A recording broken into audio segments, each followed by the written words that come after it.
Hi guys, good morning. Today is Wednesday at maaga po akong nagising kasi ako po ay maglalaba. Nilabahan ko po yung mga jacket ko guys kasi autumn na dito at kailangan ko na po siyang gamitin.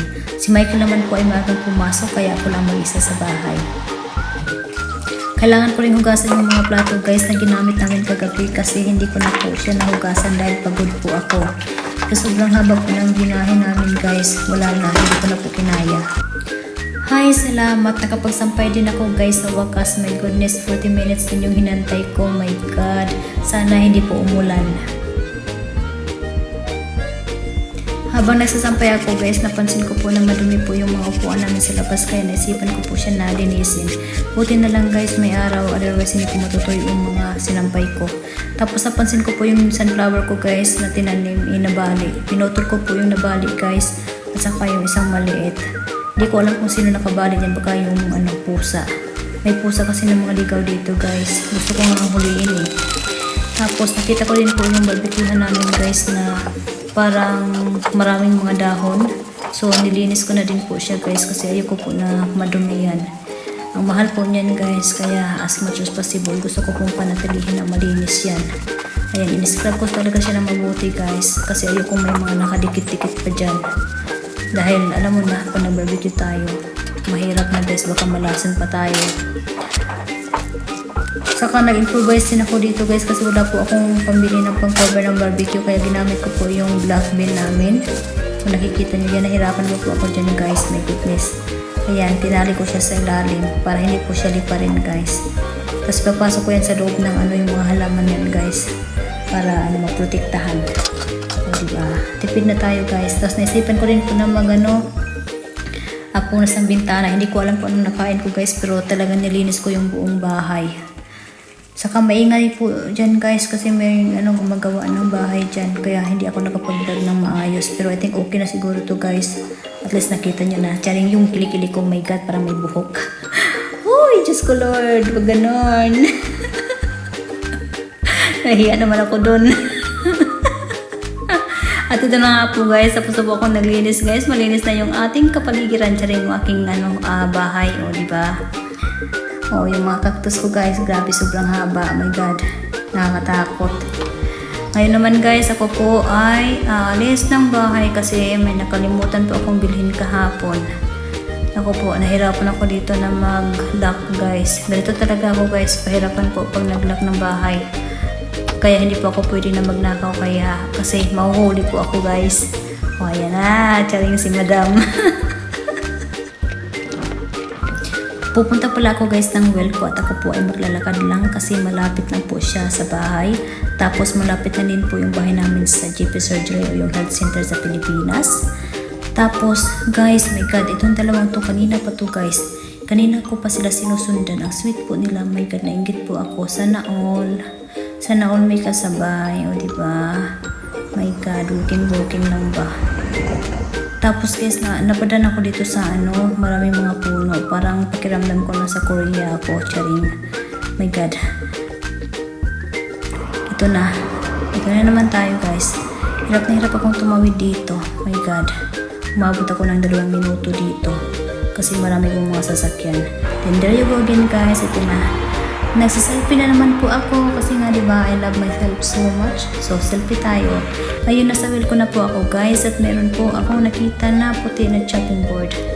Ay naku, ang hilig ko talaga sa puti guys. Tapos pag namantsahan na naman, bibili na naman ako ng panibago. Oh my God. Tapos nakita ko po yung skewers. Ano ba tawag dyan? Yung panlinis po ng kaldero. Ayan. 1 pound lang po siya guys kaya binili ko na siya. O diba? Tapos meron din po akong nakita na parang toothbrush guys. Pero hindi po siya toothbrush sa ngipin.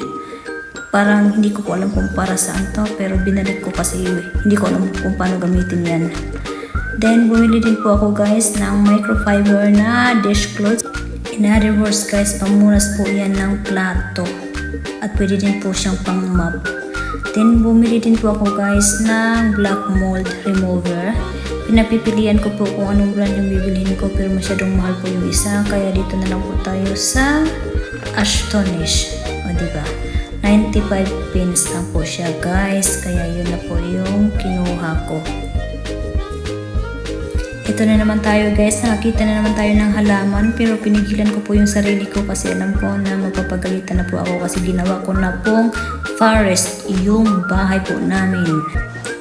Bumili na rin ako guys ng fabric conditioner kasi po nag-sale po siya at saka ng Ariel po na panlaba. Mabango yan guys. Then, nag-check din ako guys sa mga shower gel kasi po magpapabags po ako at kinukompare ko po yung mga prices nila para po makapili kami kung saan kami magbili ng sobrang daming Colgate saka shower gel. Guys, sasabahin na pala ako at ito po lahat ng ating mga pinamili dun sa Welco. At saka hindi ko po nasabi sa inyo na dumaan po ako sa Tesco para bumili po ng bell pepper, vegetable oil, saka egg, at saka butter. Then, ito lahat po yung pinamili ko doon. Umabot po ako guys ng 30 pounds para lang po sa panglilinis ng bahay. At saka panlaba, like yung Ariel po, saka yung fabric conditioner, then yung ating sink planner, saka yung ating mold remover. Lahat po ito panglilinis guys, at saka andito po yung ating floor wipes. Ayoko po ng malagkit na sahig. And then yung bleach po na para sa kitchen natin, saka sa bathroom sink. Then pangkulay po ng buhok. So ngayon, ayusin ko po yan guys. And then meron po akong gagawin. Ay, hindi ko alam kung ano yung uunahin ko. Pero sige, mahaba pa naman po yung oras natin guys. Saka alas 5 po si Michael uuwi. So baka magluto din po ako guys ng yung escabeche. Kasi baka po meron kaming bisita. Ay naku, sobrang liwanag. And then we'll see kung ano po yung mga gawa ko. And then magluluto din po ako guys ng tawag dito, yung tokpat baboy. Ngayon naman guys, tayo po ay magluluto ng escabeche at ang uunahin po natin ay magluto po ng isda. Ang isda po na ginamit ko dito guys is yung seafood. Kinimplan ko na po siya ng asin sa ng paminta. At ayan po, hirapan po ako na baliktad siya guys kasi sobrang laki ng isda guys at maliit po yung ating kawali. Kaya ayan, enjoy po yung ating isda. Kawawa naman, nagkatapan muna natin siya para maluto. Tapos ayan na, luto na po yung ating isda. My God, na-overcook ko siya guys. My God. Then kukuha po tayo ng paper towel guys kasi dyan po natin ilalagay yung isda para ma-drain yung excess na oil. Oh, charing o diba? My God, sobrang init ng gawain natin. Ngayon naman, ang susunod natin is yung ating escabeche sauce. Una guys, yung ating sibuyas. Ayan. Sibuyas, sige lang. Para po mabango yung ating escabeche. Then sunod yung ating bawang. Ayan. Favorite ko po yung bawang sa kaya yung sibuyas guys. Then yung ating carrots. May nakalimutan ko po. Dapat yung ginger muna. Pero anyway, hinabol ko naman kaya okay na rin po. So, i-mix lang natin yan guys. Hanggang sa maging brown. Tapos lagyan natin ng suka. Paunti-unti lang po guys. Kasi kailangan natin natansyahin. Din na din po konti ng water. Ayan. Dagdag pa ulit para malaman natin kung maasim pa rin ba yung ating escabeche. Pero depende po yun sa inyo guys. Then maglaglag po ako guys ng ating ketchup. My God, hirapan po ako dito guys as in sobra. Yung ketchup nila dito parang nasubrahan sa cornstarch. Kahit yung kanilang mangtumas guys, ang hirap po na gamitin. Ayun, oh my God. Ay, naku po. Pero sa Pinas naman, hindi naman ganyan eh. Tapos, maglagay lang po ako ng konting asin. Tapos, kukuha rin po ako ng sugar.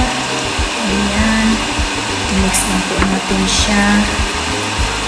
Para makuha natin yung tamang lasa. Then, ilagay ko po siya ng cornstarch para po lumapit yung ating escabeche. Tapos may God na over ko po yung ating black pepper guys, pero okay na yan. Wala naman po nakakaalam kundi kayo lang saka ako. Guys, katapos ko lang po niluluto ng ating escabeche at ayun po siya ngayon. Andito na po yung bisita namin guys.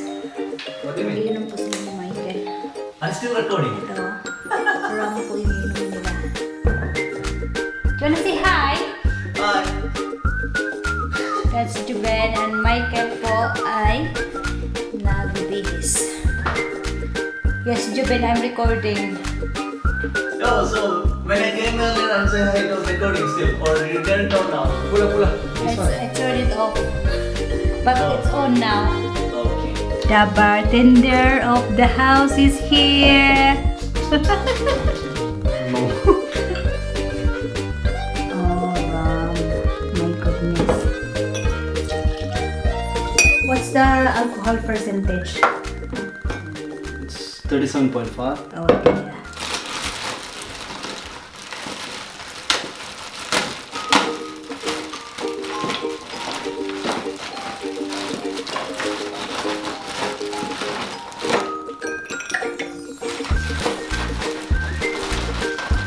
The color is very nice. It's like a wee.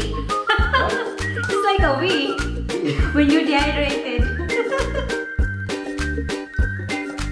Are you gonna add some salt and sugar with that, or just Some salt. salt?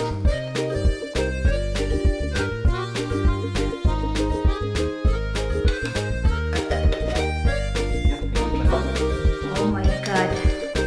Guys, I'm the first one to try this. Let's see. Hang on a minute.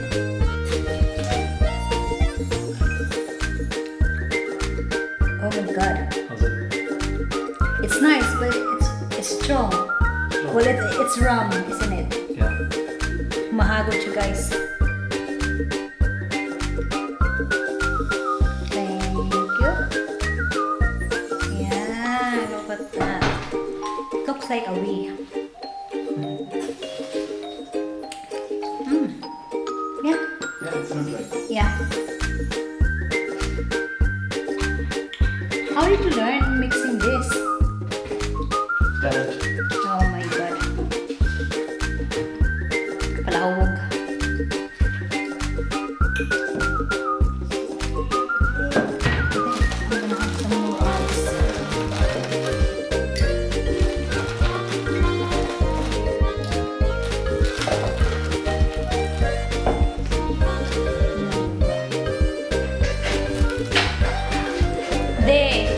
This one, it tastes like It's like poop. Emperador. Is it? Yeah. What? It's a rum, eh? What? Yeah, it's rum. You know Emperador, it's rum, but it's a brand. Is it Emperador or rum day? Yeah. You should put in this one here, brother. No. What? Big one? Is it? Yeah. Why? Why don't you be like this? It doesn't Yeah, because you're gonna get drunk. The roses gonna Why with sugar? Salt. Fucking perfect, bro. Perfect. We can open a bar. We can open a bar in GDK. Not real sugar. Is that a salt? Yeah. It's very tastes like vacation. Put some ice because it's better if you Yeah, put some ice. Mahagod.